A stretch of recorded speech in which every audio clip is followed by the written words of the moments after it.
Bienvenue dans cette nouvelle vidéo où je vais vous montrer comment mettre une protection sur vos images pour que celles-ci ne soient pas utilisées à des fins malveillantes. Pour obtenir cette protection, on utilise un filigrane qui la plupart du temps est du texte en légère transparence sur l'image. Donc cela peut être votre nom, le nom de votre entreprise ou encore autre chose qui permette de confirmer que l'image vous appartient bien. Alors pour insérer ce filigrane, j'ai choisi de le faire avec le logiciel GIMP, qui est un freeware, c'est-à-dire un logiciel qui a l'avantage d'être 100% gratuit. Par rapport à la version de GIMP, il est important de préciser que c'est la version 2.10. Si c'est une version antérieure, vous ne pourrez pas faire l'intégralité de ce qui se trouve dans le tutoriel, hein. Donc faites attention de bien avoir la bonne version, cette version de GIMP. Donc aussi je vous mettrai le lien dans la description, ce qui vous évitera une recherche sur internet. Par rapport à la configuration, ce serait bien aussi que vous ayez la même, que vous ne soyez pas perdu, car GIMP, avec toutes ces petites fenêtres,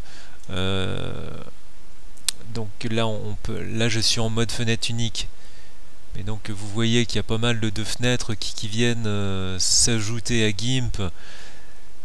Donc on va repasser en mode fenêtre unique. D'ailleurs, je vois pas trop l'utilité d'avoir toutes ces petites fenêtres qui se baladent. Moi je préfère personnellement cette configuration.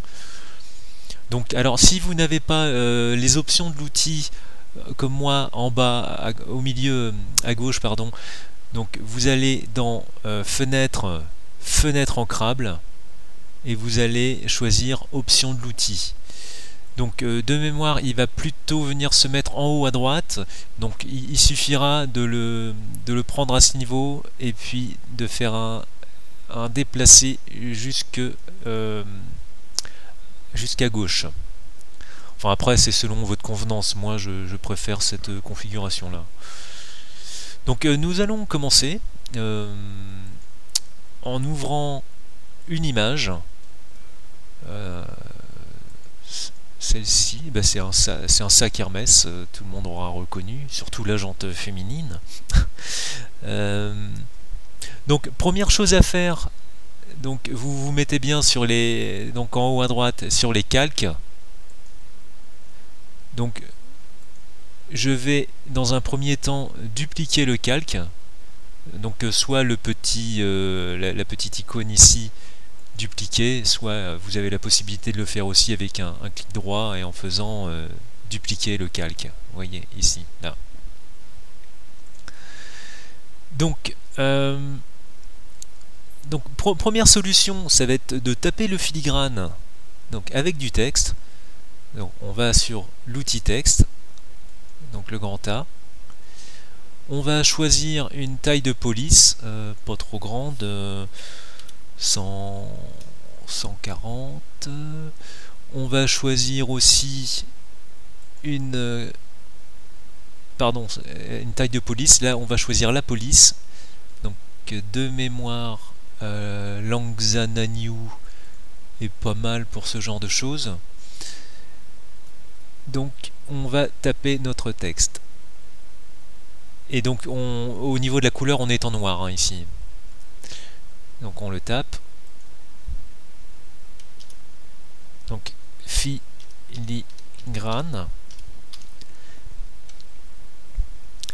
On va aussi augmenter la taille dans l'espace entre les lettres. Dans cette configuration, c'est mieux de le faire, hein, d'espacer les lettres. Voilà. Et après, on peut aussi déplacer. Alors là, faut être très précis, vous voyez, parce que là j'ai déplacé le calque. Donc,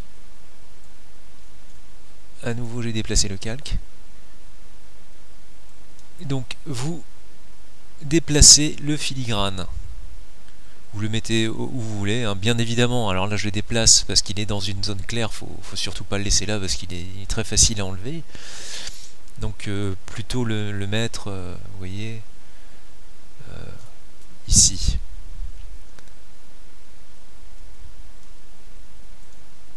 Après, un filigrane, en général, c'est en transparence, donc vous pouvez le laisser comme ça, mais là, on ne voit que ça, et ça dérange un peu aussi la vue globale. Donc, en fait, ce qu'il faut faire, c'est aller dans Mode, et on va choisir Lumière douce.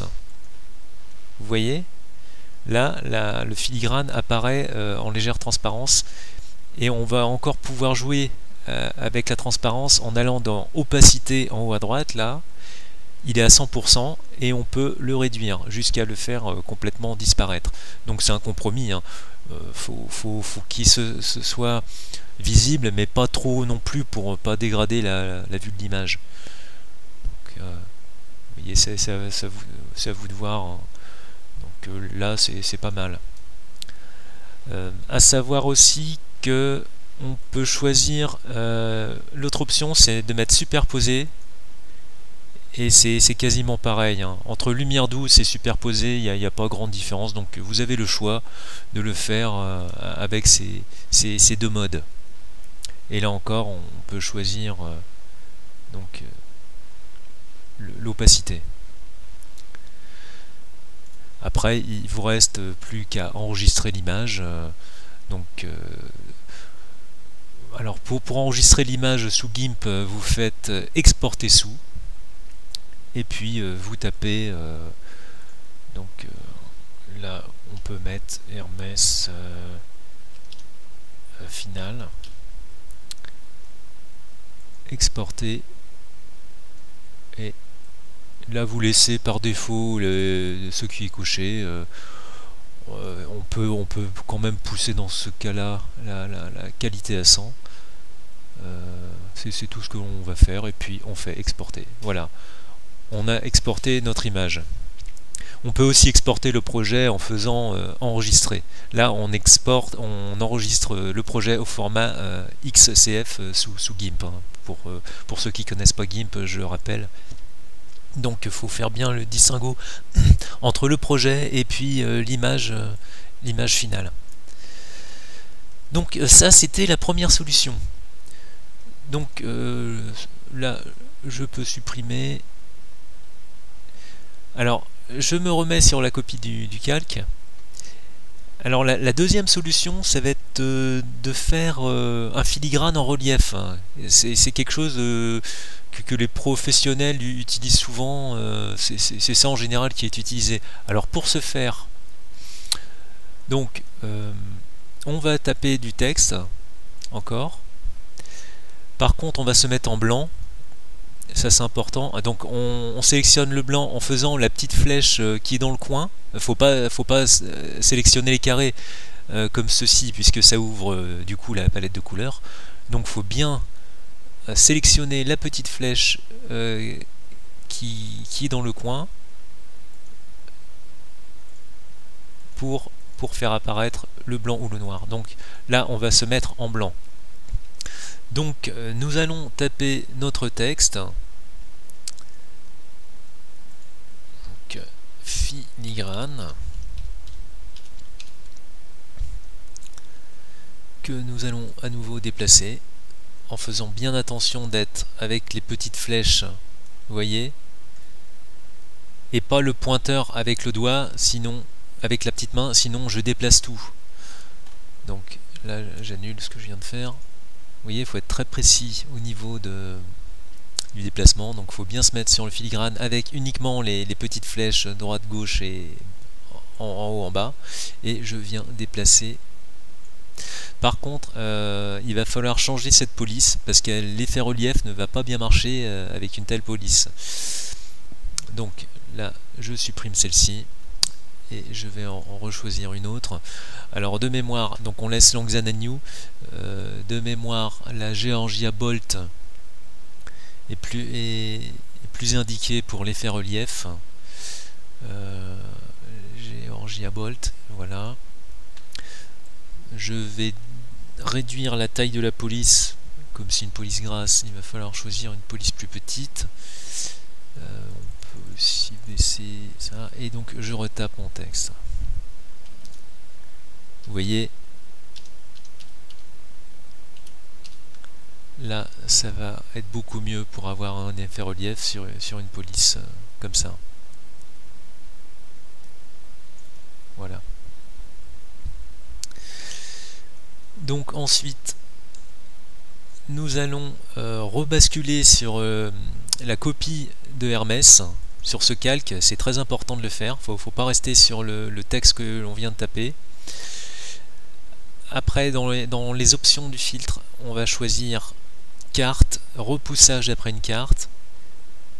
Dans les entrées auxiliaires, dans l'entrée auxiliaire, nous allons choisir le filigrane. Et vous voyez qu'il va venir se mettre en haut. Donc on peut choisir après le réglage, l'azimut, l'élévation. Au niveau de l'éclairage, on va pouvoir le mettre plus transparent. Et vous voyez, le problème, c'est qu'il est venu se mettre en haut. Alors pourquoi ça a fait ça en fin de compte? Donc pourquoi ça a fait ça? Donc je vais revenir en arrière, donc en faisant CTRL Z. Donc vous pouvez faire annuler, déplacer, donc revenir à chaque fois en faisant la petite flèche. Vous voyez, il y a un raccourci clavier, CTRL Z. Donc là,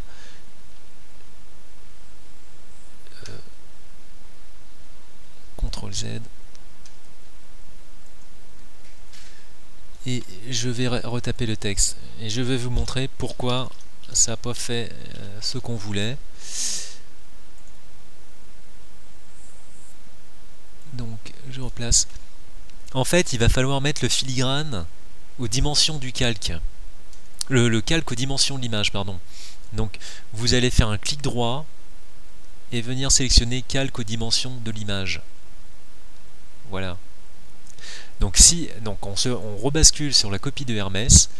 Donc on recommence, on fait choisit filtre, carte, repoussage après une carte. Nous venons chercher le filigrane. Et là, si l'on supprime le petit œil, vous voyez, là c'est ce qu'on voulait. Donc, et on va venir pouvoir régler différentes choses comme le facteur d'éclairage d'ambiance, comme je vous disais tout à l'heure. On peut vraiment faire quasiment disparaître le filigrane. Donc, faut pas le mettre trop imposant, hein. Un filigrane, c'est toujours vraiment, il est subtilement intégré. Donc on peut jouer aussi là encore avec les azimuts et l'élévation, comme ceci. Donc vous voyez, c'est vous après qui réglez. Donc, et on valide. Donc vous voyez le petit œil, si on supprime, en fait il faut supprimer le calque du filigrane pour faire apparaître la fonction repoussage par GIMP. Donc une fois que ceci est fait, nous pouvons enregistrer notre image. Alors enregistrer l'image sous GIMP, il faut faire exporter sous. Donc on peut l'appeler relief, comme ceci, exporter. Donc la qualité est restée à 100 et on exporte. Donc maintenant, si j'ouvre cette image,